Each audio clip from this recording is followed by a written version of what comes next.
මිනිස්සු ඔය වඳින අත් දෙකෙන්මයි බෙල්ල මිරිකන්නේ. කම්පාවෙන්ට නරකයි. අර මතකද පොඩි කාලේ අහලත් ඇති. එක පොකුණක් තියෙනවා වතුර හිඳිච්ච. පොකුණේ ඉබ්බොත් ඉන්නවා, මාළුත් ඉන්නවා, කොක්කුත් ඉන්නවනේ.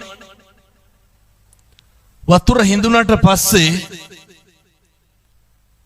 ඉබ්බෙක් ඇවිල්ලා කොක්කුන්ට මොකක්ද කියන්නේ? කොකෝ වතුර තියෙන තැනකට ගිහින් දාපන්. කොකා කියනවා ගිහින් දාන්න. ගමන ඉවර වෙනකන් කට අරින්න එපා. මේක හොඳ පණිවිඩයක්. කට වහගන්න තරමට ප්‍රශ්න අඩු නැද්ද? කවදා හරි හොඳ හාමුදුරු කෙනෙක් ගෙනල්ලා හොඳ බණක් අහන්න. එතකම් මම මේ කියන ටික පිළිපදින්න. කොක්කු දෙන්න කෝටුවක් අරගෙන දෙපැත්තෙන් හපා ගන්න. ඉබ්බට කියනවා මැද්දෙන් හපාගනි. උඩින් යනවා. හැතැම්මක් විතර යනකොට යට හිටපු මිනිස්සු වගේයක් ඉබ්බට ඔච්චම් කරනවා. ඉබ්බෙක් උඩින් යනවා කියලා. අපිට කොච්චර ඔච්චම් කරලා තියෙනවද මිනිස්සු?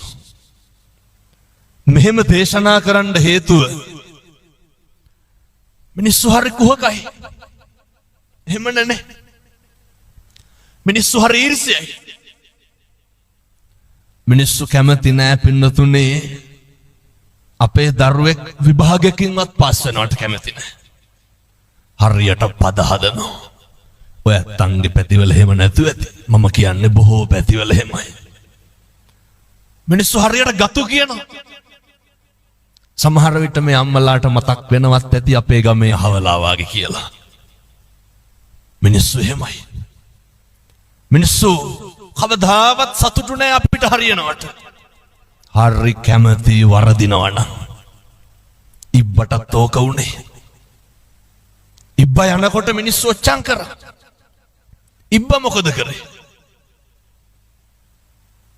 අර මිනිස්සුන්ට බැන්නා. බනිනකොට ඉබ්බා වැටිලා මැරුණා. අපි මොකද කරන්නේ? කියමු බලන්න. ඔය ජීවිතේ කේන්ති ගියා නම් කවදා හරි කේන්ති ගියේ. පින්නතුනි මම මේ හරි කරුණාවෙන් දේශනා කරන්නේ. එක වචනයක්වත් අහක නම් දාන්න එපා. එක වචනයක්වත් අපත යවන්න එපා. මේ පින්නතුන් ජීවිතේ කේන්ති ගත්තා නම් කේන්ති ගත්තේ කවුරු හින්දාද? කවදාවත් මේ අම්මලාට තාත්තලාට ගෙදර දවල්ට බත් කාලා ඉඳගෙන ඉන්නකොට ඔය කේන්ති ගිහින් තියනවද? නිකන් ඉන්නකොට නෑ. ඉබ්බට කේන්ති ගියේ කවුරු හින්දාද? අර කොහෙවත් යන මිනිස්සු හින්දා. අපිට කේන්ති කියන්නේ ඇයි? කොහෙවත් යන මිනිස්සු හින්දා. විනාශ වෙන්නේ කවුද?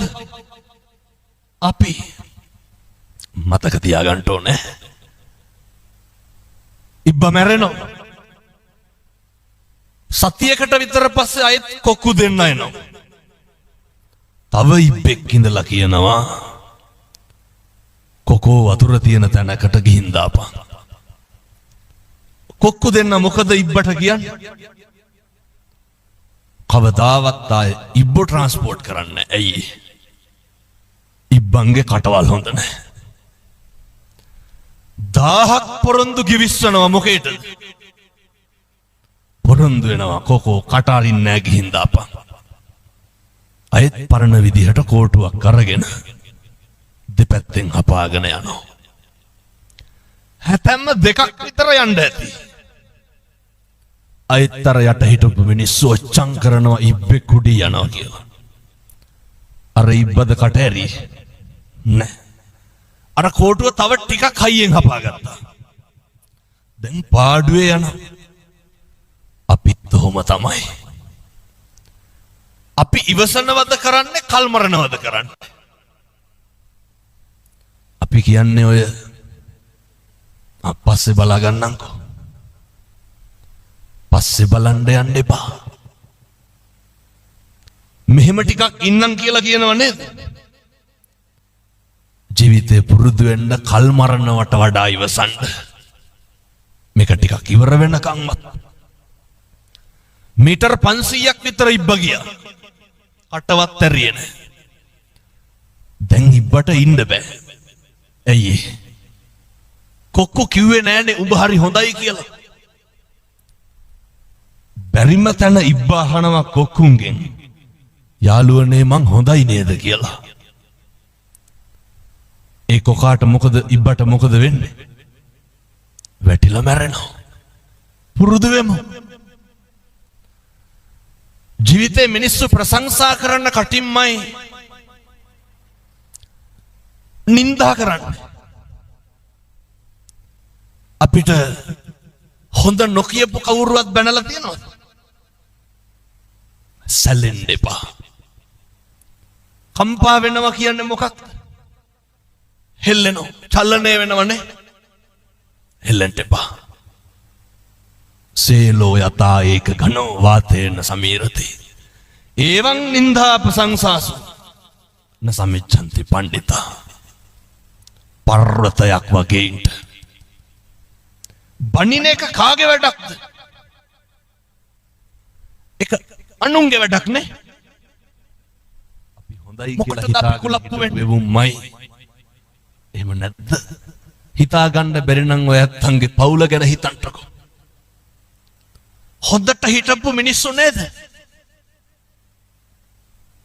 කවදා හරි වින කරන්නේ. අපි උදව් කරපු උදවිය නෙමෙයිද? අපෙන් යපිච්ච පිරිස නෙමෙයිද? පුරුදු වෙන්න. මොකේටද? හෙල්ලෙන්න එපා. උදව් කරන එක අපේ යුතුයකම. බුදුවරු අපිට උගන්වලා තියෙන්නේ අපේ තියෙන සත්පුරුෂකම දෙන්න. ඇල්ලතර වේදුරුවක දෙයක්වත් බලාපොරොත්තු නම් වෙන්න එපා. ප්‍රතිරූප ගොඩනගාගෙන බලාපොරොත්තු වුණාම දුක අඩුයිද වැඩිද? මොකටද ප්‍රතිරූප? මිනිස්සු වෙනස් වෙනවා.